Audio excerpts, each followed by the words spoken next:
ಗುರು ಗೌರಾಂಗ ಜಯತ ಅಂತೇಳಿ ಒಂದು ಮಂತ್ರ ಹೇಳಿ ಅವ್ರಿಗೆ ಬರೆಯೋಕೆ ಹೇಳಿದೆ. ದಿನ 108 ಸಲ ಬರಿತಾ ಬಂದರು. ಆಮೇಲೆ ಜಪನ ಒಂದು ಸ್ವಲ್ಪ ಇನ್ಕ್ರೀಸ್ ಮಾಡೋಕ್ಕೆ ಹೇಳಿದೆ. ಸೊ ಕಂಪ್ಲೀಟಾಗಿ ಅವ್ರಿಗೆ 30 ದಿನದಲ್ಲಿ ಅವರೇ ಕ್ಲಿಯರ್ ಮಾಡ್ಕೊಂಡು ಇದಿಷ್ಟು ಮಾಡಿದ್ರೆ ಸಾಕು. ಹೌದು, 30 ದಿನದಲ್ಲೇ ಕ್ಲಿಯರ್ ಆಗಿದೆ. 30 ದಿನ ಅದು ಒಂದೇ ಅಲ್ಲ, ತುಂಬಾ ಅವ್ರಿಗೇನು ರೆಮಿಡಿ ನೀವು ಕೊಟ್ಟೇ ಇಲ್ಲ, ಬರೀ ಇದ್ರ ಮೂಲಕನೇ ಅವ್ರಿಗೆ ವಾಸಿ ಆಗಿದೆ. ಕ್ಲಿಯರ್ ಅದನ್ನ ನೋಡ್ರೆ ಎದ್ದು ನಿಂತ್ಕೊಂಡು ನಮಸ್ಕಾರ ಮಾಡಿದ್ರೇನೆ ಎಷ್ಟೋ ಪುಣ್ಯ ಬರುತ್ತಂತ. ಅದ್ರ ಹತ್ರದ್ದು ವರ್ಡ್ ತಗೊಂಡ್ರು, ಒಂದು ವರ್ಡ್ ಹೇಳಿದ್ರು ಸಾಕು, 1000 ಗೋ ದಾನ ಮಾಡಿದ ಫಲ ಸಿಗುತ್ತಂತೆ. ಸೊ ಹಿಂಗೆ ಅದನ್ನು ಯಾರು ನಿತ್ಯ ಅದನ್ನು ಪಾರಾಯಣ ಮಾಡ್ತಾರೋ ಆರೋಗ್ಯ ಎಲ್ಲನೂ ಅದರಲ್ಲಿ ಅನುಕೂಲಗಳಾಗುತ್ತೆ. ಮದುವೆ ಆಗೋಕ್ಕೆ ಅನುಕೂಲ ಆಗುತ್ತೆ, ಮಕ್ಕಳಾಗೋಕ್ಕೆ ಅನುಕೂಲ ಆಗುತ್ತೆ ಅಂತ ಅದು ಪದ್ಮಪುರಾಣದಲ್ಲಿ. ಆಮೇಲೆ ಇನ್ನೊಂದು ರೋಗಗಳು, ಸದಾ ಪೀಡಿತರಾಗಿರ್ತಾರೆ. ಸೊ ಒಂದು ಬ್ಲ್ಯಾಕ್ ಮ್ಯಾಜಿಕ್ ಅಂತ ಆಗಿರುತ್ತೆ ಬರುತ್ತೆ. ಸೊ ಹರಿನಾಮ ಸ್ಮರಣೆ, ಚೈತನ್ಯ ಮಹಾಪ್ರಭುಗಳ ಸ್ಮರಣೆ ಮಾಡ್ಕೊಂಡು ಮಾಡೋದ್ರಿಂದ ಅವ್ರ ಕೃಪೆಗೆ ಎಲ್ಲರೂ ಪಾತ್ರರಾಗಿ ಎಲ್ಲರೂ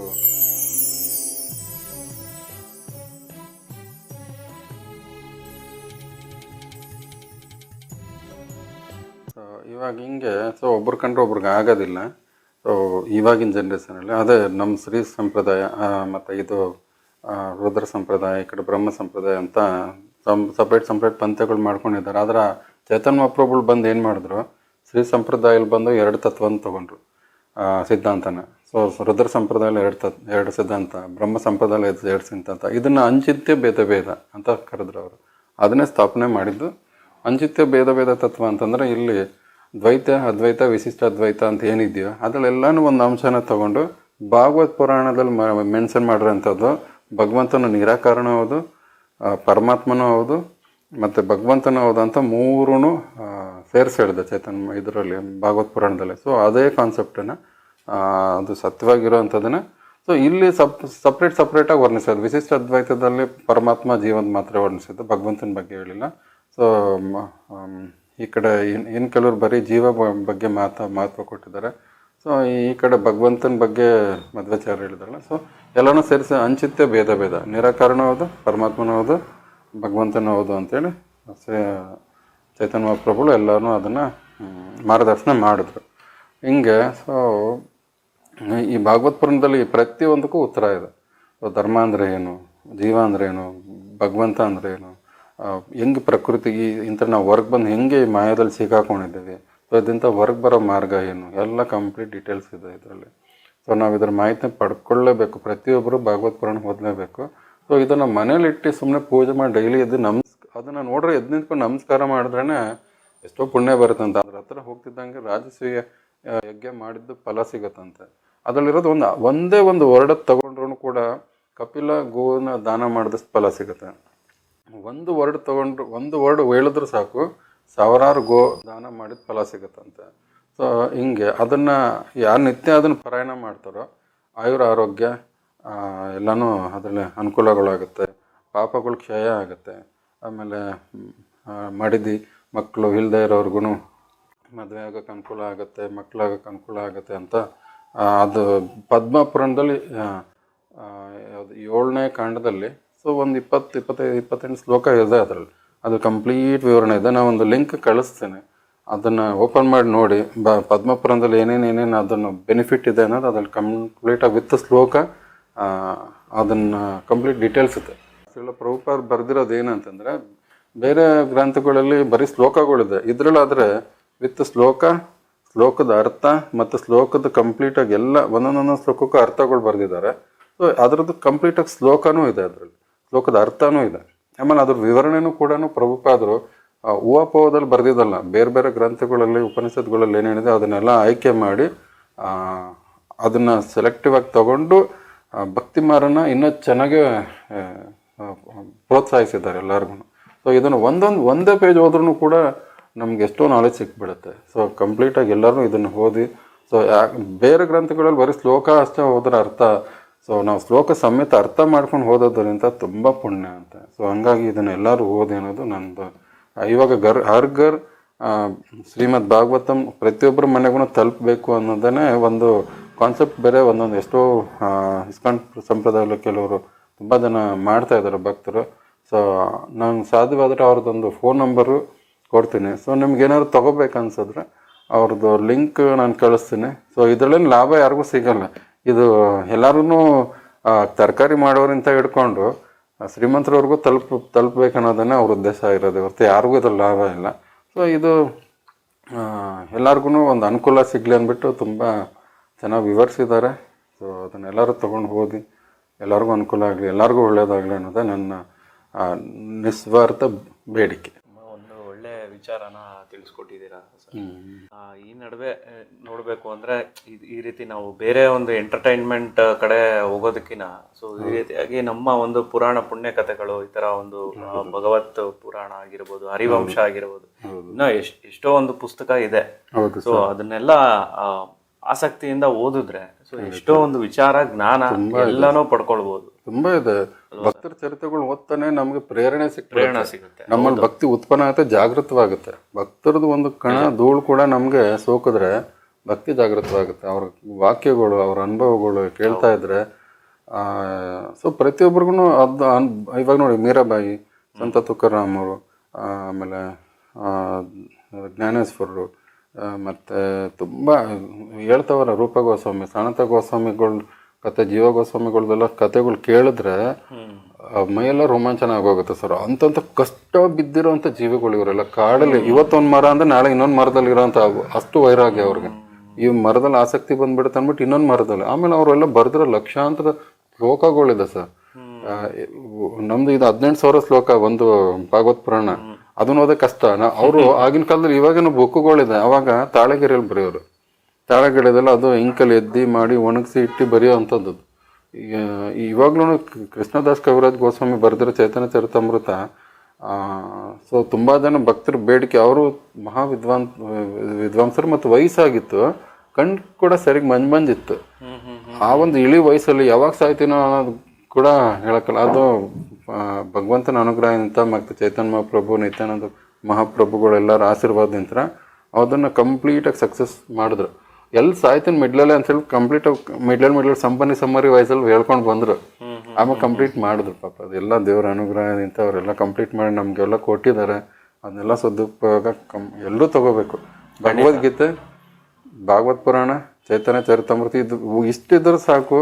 ನಮಗೆ ಬೇರೆ ಗ್ರಂಥಗಳು ಅದ್ರ ಮುಂದೆ ಹೇಳ್ತೀನಲ್ಲ, ವ್ಯಾಸ ಮಹರ್ಷಿನೇ ಹೇಳ್ಬಿಟ್ಟಿದ್ದಾರೆ. 18 ಪುರಾಣ ಬರೆದು, ಇದನ್ನ ಓದ್ಸಲೂ ಹೇಳಿದ್ದೇನೆ, 18 ಪುರಾಣ ಬರೆದು 4 ವೇದಗಳನ್ನು ಮತ್ತು ವೇದಾಂತ ಸೂತ್ರ ಹೇಳಿದ್ರು ಅವ್ರಿಗೆ ಅಸಮಾಧಾನ ಆಯಿತು. ನಾರದ ಕೃಪೆ ಅಂತ ಇದು ಬರೆದಿರೋ ಅಂಥದ್ದು. ಸೊ ಅವರೇ ಹೇಳಿದ್ದಾರೆ ಶ್ರೀಮದ್ ಇದು 2ನೇ ಶ್ಲೋಕದಲ್ಲಿ.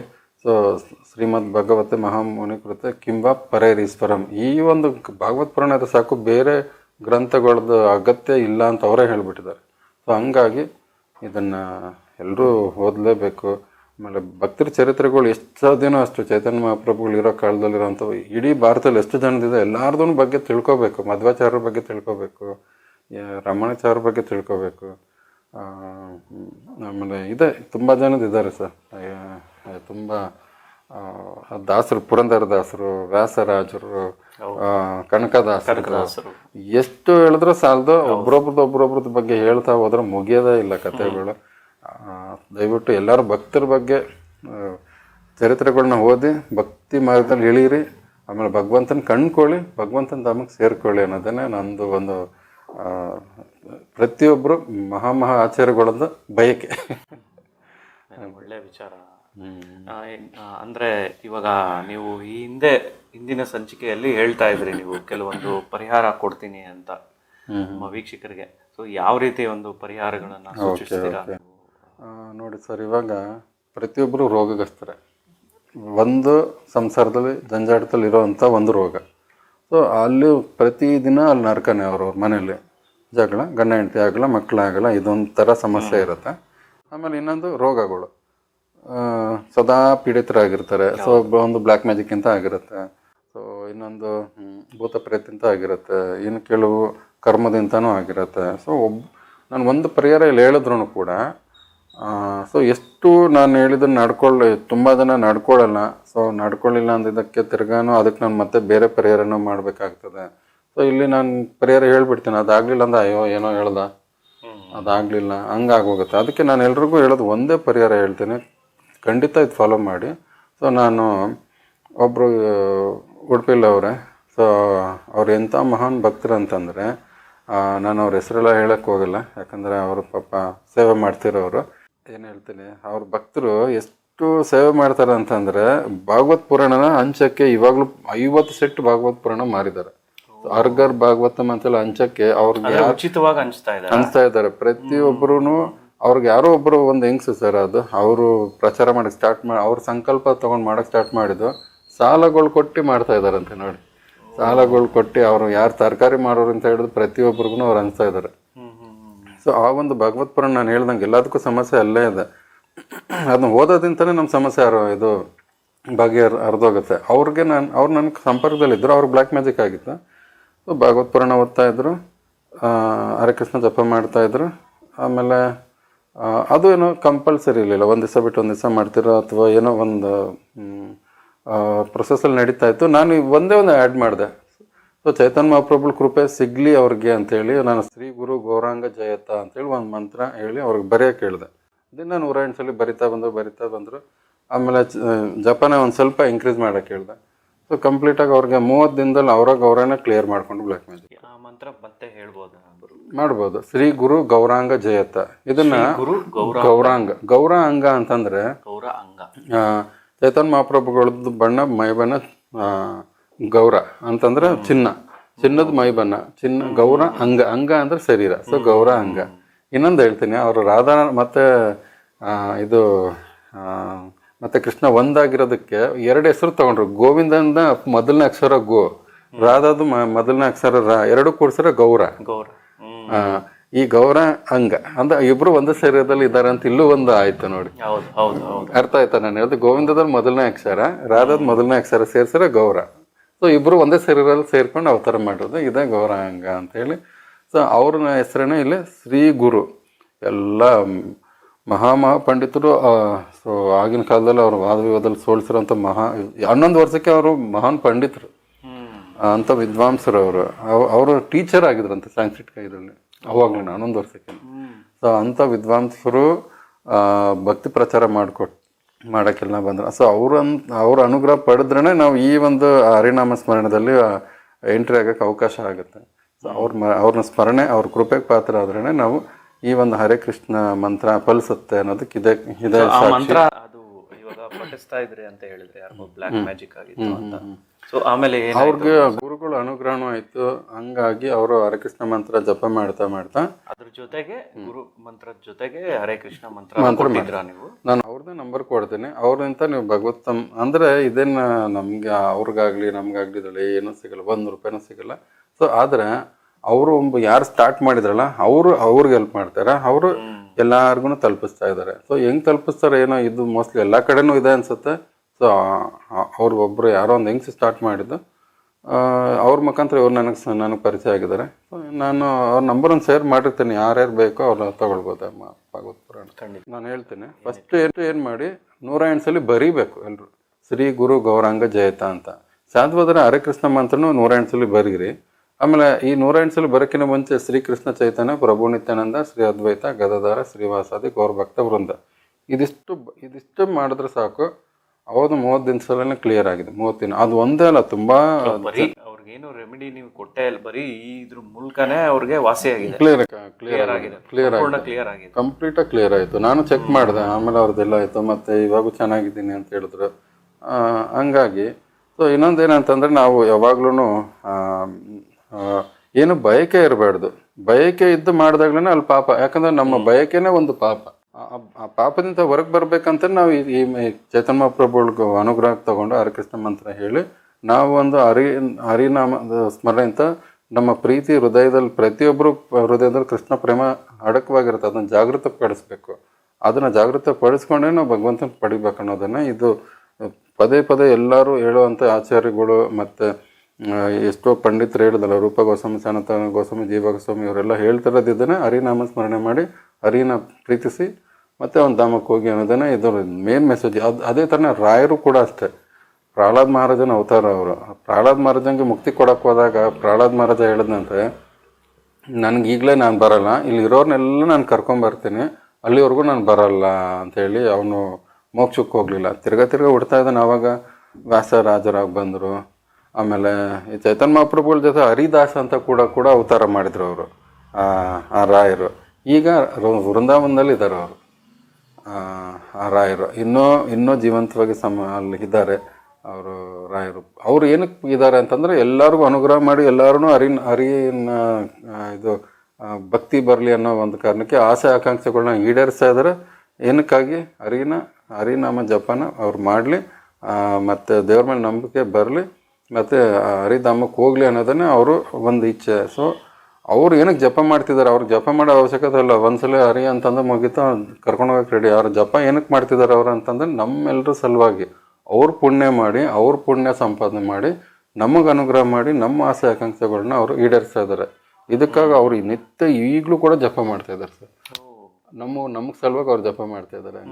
ಪಾಪಗಳನ್ನ ಕ್ಷಯ ಮಾಡೋಕ್ಕೆ ಪುಣ್ಯನೇ ಬೇಕು. ನಮ್ಮ ಪಾಪಗಳನ್ನ ಕ್ಷಯ ಮಾಡಿ ಪಾಪನ ತೆಗೆದುಹಾಕಿ ಅವ್ರ ಪುಣ್ಯದಿಂದ ನಮ್ಗೆ ಅದು ಅನುಗ್ರಹ ಮಾಡಿ ಅವ್ರಿಗೊಂದು ಫಲ ಸಿಗ್ತದೆ. ಸೊ ಹಂಗಾಗಿ ಪ್ರತಿಯೊಬ್ಬರು ನಾವು ಜಪ ಯಾಕೆ ಮಾಡಬಾರ್ದು? ರಾಯರಿಗೂ ಪಾಪ ಅವ್ರು ಕಷ್ಟಪಟ್ಟು ಪುಣ್ಯ ಸಂಪಾದನೆ ಮಾಡಿ ಎಷ್ಟೋ ಜನಕ್ಕೆ ತಲುಪಿಸ್ತಾ ಇದ್ದಾರೆ. ಸೊ ನಾವು ಜಪ ಮಾಡಿ ನಾವೇ ಪುಣ್ಯ ಪಡ್ಕೊಂಡು ನಾವೇ ನಮ್ಮ ಕಷ್ಟನ ಯಾಕೆ ದೂರ ಮಾಡ್ಕೋಬಾರ್ದು ಅನ್ನೋದು. ಸೊ ಅದಕ್ಕೆ ಹೇಳೋದು ಎಲ್ಲರಿಗೂ ಹರೇ ಕೃಷ್ಣ ಮಂತ್ರ ಮಾಡಿ ಪಾಪನ ನಾಶ ಮಾಡಿ, ಸೊ ನಮ್ಮ ಆಸೆ ಆಕಾಂಕ್ಷೆಗಳು ಏನೇನಿದ್ದಾವೋ ಅದು ಹರಿಗೆ ಬಿಟ್ಟಿದೆ. ಯಾಕಂದರೆ ನಮ್ಮ ಕರ್ಮಗಳೇ ನಮಗೆ ಬಂಧನಕ್ಕೆ ಕಾರಣ ಆಗಿದೆ. ಸೊ ನಾವು ಹರಿನ ಸೇವೆ ಮಾಡದಿರೋದಕ್ಕೆ ನಾವು ಬಂಧನದಲ್ಲಿ ಇದ್ದೀವಿ. ಅರ್ಥ ಆಯ್ತಲ್ವಾ? ಸೊ ನಾವು ಇಲ್ಲಿ ಇದರಿಂದ ಬಿಡುಗಡೆ ಒಂದು ಸುಖವಾಗೂ ಇರೋ ಥರ ಇದು ವ್ಯವಸ್ಥೆ ಮಾಡಿಕೊಡುತ್ತೆ. ಇವಾಗ ಭಾಗವತ್ ಪುರಾಣ ಎಲ್ಲಿರುತ್ತೋ ಅಲ್ಲಿ ಮನೆ ನಂದಗೋಕುಲವಾಗಿರುತ್ತಂತೆ ಸರ್. ಕಂಪ್ಲೀಟಾಗಿ ಸುಖವಾಗೇ ಇರುತ್ತೆ. ನಾವು ಯಾವಾಗ ಭಗವಂತನ ಮರಿತೀವೋ ಆವಾಗ ಹೃದಯದಲ್ಲಿ ಕಲ್ಮಶ ತುಂಬುತ್ತೆ. ಸೊ ಜಗಳಗಳು ಆಗುತ್ತೆ, ರೋಗಗಳು ಬರುತ್ತೆ. ಮನಸ್ಸೇ ಎಲ್ಲದಕ್ಕೂ ನಮ್ಮ ರೋಗಕ್ಕೆ ಕಾರಣ ಆಗಿದೆ. ಸೊ ಹಂಗಾಗಿ ನಮ್ಮ ಹೃದಯ ಎಷ್ಟು ಶುದ್ಧಿ ಇರುತ್ತೋ ನಾವು ಹೆಲ್ತಿಯಾಗಿ ಅಷ್ಟೇ ಇರ್ತೀವಿ. ಸೊ ಆಹಾರ ಶುದ್ಧಿ ಇರಬೇಕು, ಕಾರ್ಯ ಶುದ್ಧಿ ಇರಬೇಕು, ಮನಸ್ಸು ಶುದ್ಧಿ ಇರಬೇಕು, ಆಮೇಲೆ ಆಲೋಚನೆಗಳು ಶುದ್ಧಿ ಇರಬೇಕು, ಒಳ್ಳೊಳ್ಳೆ ಮಾತಿರಬೇಕು, ಪ್ರತಿಯೊಬ್ಬರಿಗೂ ರೆಸ್ಪೆಕ್ಟ್ ಕೊಡಬೇಕು. ಇದೆಲ್ಲನೂ ಫಾಲೋ ಮಾಡ್ಬೇಕಂತಂದ್ರೆ ನಮ್ಮ ಹೃದಯ ಶುದ್ಧಿ ಇರಬೇಕು. ಅದು ಶುದ್ಧಿ ಆಗೋಕ್ಕೆ ಸಾಧ್ಯ ಹರಿನಾಮ ಸ್ಮರಣದಲ್ಲಿ. ಇದನ್ನು ಇಷ್ಟು ಸಿಂಪಲ್ಲಾಗಿ ಹೇಳ್ತಾ ಇದ್ದೀನಿ. ಅದನ್ನು ಪ್ರತಿ ಸಲ ನಾನು ಹೇಳೋದು ಎಷ್ಟು ಫಸ್ಟ್ ಎಪಿಸೋಡಿಂದ ನೀವು ನೋಡ್ಕೊಂಬಂದು ನಾನು ಪದೇ ಇದೇ ಹೇಳ್ತಾ ಇದ್ದೀನಿ. ಸೊ ಇದನ್ನು ದಯವಿಟ್ಟು ನನ್ನ ರಿಕ್ವೆಸ್ಟ್, ಎಲ್ಲರೂ ಫಾಲೋ ಮಾಡಿ, ಹರಿನಾಮ ಸ್ಮರಣೆ ಮಾಡಿ. ಸೊ ಚೈತನ್ಯ ಮಹಾಪ್ರಭುಗಳು ಆಗಿನ ಕಾಲ ಮಾರ್ಕೆಟಿಂಗ್ ಮಾಡ್ತೀರ ಹರಿನಾಮ ಸ್ಮರಣೆನ. ಹೆಂಗೆ ಅಂದರೆ ತಾವಷ್ಟೇ ಅಲ್ಲ, ತಮ್ಮ ಸಂಗಡಿಗರುಗಳು ಮನೆಗೆ ಹೋಗಿ ಅವರು ಪ್ರಚಾರ ಮಾಡ್ತಿದ್ರಂತೆ. ಕೆಲವರು ಹೊಡಿತಿದ್ರಂತೆ. ಅಲ್ಲೊಬ್ರು ನಿತ್ಯಾನಂದ ಪ್ರಭುವನ್ನ, ಅಂದರೆ ಅವಾಗಿನ 500 ವರ್ಷದಿಂದ ಇರೋರನ್ನ ಜಗಾಯ್ ಮೇದಾಯಿ ಅಂತ ಹೇಳಿರೋರು ಪ್ರಚಾರ ಮಾಡಿ ಅವ್ರು ಎಷ್ಟು ಡಕಾಯಿತರಿದ್ರಂದ್ರೆ ಅವ್ರು ಹೆವಿ. ಅವ್ರು ಇನ್ನೊಂದು ಏನಂತಂದ್ರೆ ಅವರು ಇವಾಗ ಇವರಿಬ್ಬರು ಕೃಷ್ಣ ಮತ್ತು ಬಲರಾಮನ, ಇವರು ನಿತ್ಯಾನಂದ ಪ್ರಭು ಮತ್ತು ಚೈತನ್ಯ ಮಹಾಪ್ರಭು ಕೃಷ್ಣ, ಇವರು ನಿತ್ಯಾನಂದ ಪ್ರಭು ಬಲರಾಮನ ಅವತಾರ. ಸೊ ಅವಾಗಿನ ಕಾಲದಲ್ಲಿ ನೋಡಿ, ಕೃಷ್ಣನ ಕಾಲದಲ್ಲಿ ಇವರೊಬ್ಬರು ಕಂಸ ಮತ್ತು ದಂತವಕ್ರ ಆಗಿದ್ರು. ರಾಮಾಯಣ ಕಾಲದಲ್ಲಿ ಇವರೊಬ್ಬರು ಕುಂಭಕರ್ಣ ಮತ್ತೆ ಇನ್ನೊಂದು ಕುಂಭಕರ್ಣ ರಾವಣ ಆಗಿದ್ರು. ಇದು ಪ್ರಹ್ಲಾದನ ಕಾಲದಲ್ಲಿ ಹಿರಣ್ಯಕಶಿಪು ಆಗಿದ್ರು. ಇವರೇ ಜಗಮೇಧೆಯಾಗಿ ಬಂದಿದ್ರಲ್ಲಿ. ಸೊ ದೊಡ್ಡ ರೌಡಿಸಮು, ತುಂಬ ಡಕಾಯಿತರು, ಕಳ್ತನ ಮಾಡ್ತಾಯಿದ್ರು, ಲೂಟಿ ಮಾಡ್ತಾಯಿದ್ರು, ಮತ್ತು ಜೊತೆಗೆ ಅತ್ಯಾಚಾರಗಳು ಎಲ್ಲ. ಇಂಥ ಪಾಪ ಮಾಡೋಂಗಿಲ್ಲ ಸರ್. ಅಂಥವ್ರು ಯಾರೇ ಇವ್ರನ್ನ ಮಾತಾಡ್ಸೋಕೆ ಬಂದು ಕೊಚ್ಚಾಗ್ತಾಯಿದ್ರು. ಅವ್ರ ಹತ್ರ ಏನಿದೆ ಎಲ್ಲ ಕಿತ್ಕೊಳ್ತಾ ಇದ್ರು. ಹಂಗೆ ಕುಡಿಯೋದ್ರು, ಏನು ಮಾಡೋದು, ಕುಡಿಯೋದು, ಮದ್ಯಪಾನ, ಮಾಂಸ ಭಕ್ಷಣೆ ಎಲ್ಲ ಮಾಡ್ತಾಯಿದ್ರು. ಸೊ ಈಗ ಇವರು ನಿತ್ಯಾನಂದ ಪ್ರಭು ಬಂದು ಅವ್ರ ಹತ್ರ ಇವ್ರನ್ನ ಉದ್ಧಾರ ಮಾಡಿದ್ರೆ ಇಡೀ ಜಗತ್ತನ್ನೇ ಉದ್ಧಾರ ಮಾಡ್ದಂಗೆ ಆಗುತ್ತೆ. ಇವ್ರದೇ ಒಂದು ಉದಾಹರಣೆ ತಗೊಳ್ಳೋಣ ಅಂತ ಅವ್ರ ಹತ್ರ ಹೋದ್ರೆ ಅಲ್ಲಿ ಮಡಕೆ ಚೂರು ಇರುತ್ತಲ್ಲ, ಕುಡಿದು ಬಿದ್ದಿರೋದು, ಅದನ್ನು ತಗೊಂಡು ತಲೆಗೆ ಎತ್ತು ಹೊಡಿತಾರೆ. ಅದು ರಕ್ತ ಸೋರಕ್ಕೆ ಸ್ಟಾರ್ಟ್ ಆಗುತ್ತೆ. ಎಷ್ಟು ಪೆಟ್ಟಾಗುತ್ತೆ ಅಂದ್ರೆ ರಕ್ತ ಹಂಗೆ ಸೋರ್ತಾ ಇರುತ್ತೆ. ಅವ್ರು ಏನು ಹೇಳ್ತಾರೆ ಗೊತ್ತಾ, ಈ ನೋವು ನಾನು ತಡ್ಕೊತೀನಿ, ಆದರೆ ನೀವು ಮಾಡಿರೋ ಪಾಪ ಇದಕ್ಕಿಂತ ನೋವಾಗಿದೆ, ಇನ್ನೂ ತುಂಬ ನೀವು ನೋವು ಅನುಭವಿಸ್ತೀರ, ಅದರಿಂದ ನೀವು ಬದಲಾಗಿ ಅನ್ನೋ ಸ್ಥಳಗಡೆ ಇದು ಚೈತನ್ಯ ಮಹಾಪ್ರಭುಗಳವ್ರಿಗೂ ತಲುಪತ್ತಿದ್ದು. ಚೈತನ್ಯ ಮಹಾಪ್ರಭುಗಳಿಗೆ ಎಷ್ಟು ಸಿಟ್ಟು ಬರುತ್ತೆ ಅಂದರೆ ಅದು ರೆಕಾರ್ಡ್ ಇದೆ, ಅದೆಲ್ಲನೂ ಬುಕ್ಕಲ್ಲಿ. ಚಕ್ರ ತಗೊಂಡು ಅವ್ರನ್ನ ಸಂಹರಣೆ ಮಾಡಬೇಕಾಗಿತ್ತು ಅವರು. ನಿತ್ಯಾನಂದ ಪ್ರಭು ಅವ್ರ ಕಾಲು ಹಿಡಿದು, ಇಲ್ಲ, ಈ ಉದ್ದೇಶ, ಈ ಒಂದು ನಿಮ್ಮ ಅವತಾರ ಉದ್ದೇಶ ಭಕ್ತರನ್ನ ಮನಸ್ಸನ್ನು ಬದಲಾಯಿಸೋದೇ ಹೊರತು ಸಾಯಿಸೋದಲ್ಲ. ದಯವಿಟ್ಟು ಇದನ್ನು ಬಿಟ್ಬಿಡಿ, ಅವ್ರನ್ನ ಏನು ಮಾಡಬೇಡಿ, ಅವ್ರನ್ನ ಅನುಗ್ರಹ ಮಾಡಿ ನೀವು ಅವ್ರನ್ನ ಉದ್ಧಾರ ಮಾಡಿ. ಅವರು ಚಕ್ರ ಹಿಡ್ದಿರೋ ನೋಡಿ, ಇಬ್ಬರು ಅದ್ರೋದ್ರು, ಇನ್ನು ನಾವು ಸಾಯಕ್ಕೆ ಬಿಡ್ತೇವೆ, ಇವ್ರು ಪಾಪ ನಮ್ಮ ಸಲುವಾಗಿ ನಾವು ಇವ್ನು ಹೊಡೆದ್ರು ಇವ್ನು ನಮ್ಮ ಸಲುವಾಗಿ ಬೇಡ್ಕೊತವನೆ ಅಂದ್ಬಿಟ್ಟು ಅವರು ಅಂಗ್ಲಾಚ್ ಬೇಡ್ಕೊತಾರಲ್ಲ ಅಂತ ಅವ್ರ ಮನಸ್ಸಲ್ಲಿ ಪರಿವರ್ತನೆ ಆಗಿತ್ತು. ಆಮೇಲೆ ಈ ಚೈತನ್ಯ ಮಹಾಪ್ರಭು ಅವರು ನಾಮಸ್ಮರಣೆ ಮಾಡಿ ತಿದ್ಕೊಂಡು ಸರಿ ಮಾರ್ಗದಲ್ಲಿದ್ದರೆ ನಾನು ಅವ್ರನ್ನ ಉಳಿಸ್ತೀನಿ, ಇಲ್ಲ ಅಂತಂದ್ರೆ ಉಳಿಸಲ್ಲ ಅಂತ ಹೇಳಿದ್ರು. ಅವರಿಲ್ಲ ನಾವು ಮಾಡ್ತೀವಿ ಅಂದಾಗ ಚಕ್ರನ ಹಿಂದಕ್ಕೆ ತೊಗೊಂಡ್ರು, ಮತ್ತು ನಾರ್ಮಲ್ ಆಗಾದ್ರು ಅವರು. ಸೊ ಚೈತನ್ಯ ಮಹಾಪ್ರಭು ಕಾಲು ಬೀಳಕ್ಕೆ ಹೋದಾಗ ಅವ್ರು ಏನು ಹೇಳಿದ್ರು ಗೊತ್ತಾ, ಅವ್ರ ಕಾಲು ಬೀಳಿ ಅಂತ ಹೇಳ್ಬಿಟ್ಟು ಅವ್ರ ಕಾಲು ಬೀಳ್ಸಿಸಿ ಅವರಿಬ್ಬರು. ಆಮೇಲೆ ನೋಡಿ ಅವಾಗ ಒಬ್ರಿಗೊಬ್ಬರು ಜಗಳ ಆಡಿದ್ರಿ ಎಲ್ಲ ಅವತಾರದಲ್ಲೂ. ಇಲ್ಲಿ ಎಲ್ಲರೂ ಸೇರಿ ಸಂಕೀರ್ತನೆ ಮಾಡ್ರ ಹಂಗೆ. ಸೊ ಇಲ್ಲಿ ಮನಸ್ಸು ಪರಿವರ್ತನೆ ಆಗುತ್ತೆ. ಸೊ ಅಂಥವರೇ ಬದಲಾಗಿದ್ದಾರೆ ಅಂದರೆ ನಾವೆಲ್ಲ ಇನ್ನು ಎಂತೆಂಥ ಪಾಪನೂ ಕೂಡ ಕ್ಷಮೆ ಬರುತ್ತೆ. ಸೊ ಹರಿನಾಮ ಸ್ಮರಣೆ, ಚೈತನ್ಯ ಮಹಾಪ್ರಭುಗಳ ಸ್ಮರಣೆ ಮಾಡ್ಕೊಂಡು ಮಾಡೋದ್ರಿಂದ ಅವ್ರ ಕೃಪೆಗೆ ಎಲ್ಲರೂ ಪಾತ್ರರಾಗಿ ಎಲ್ಲರೂ ಒಂದು ನಾಮಸ್ಮರಣೆ ಸ್ಟಾರ್ಟ್ ಮಾಡಿ. ಇವತ್ತಿನ ಥರ ನಿಮ್ಗೆ ಯಾವುದೇ ಬ್ಲ್ಯಾಕ್ ಮ್ಯಾಜಿಕ್ ಆಗಲಿ, ರೋಗ ರುಚಿನೇ ಆಗಲಿ, ಸೊ ಆಹಾರನೂ ಸರಿಪಡಿಸ್ಕೊಂಡ್ರೆ ನಮ್ಮ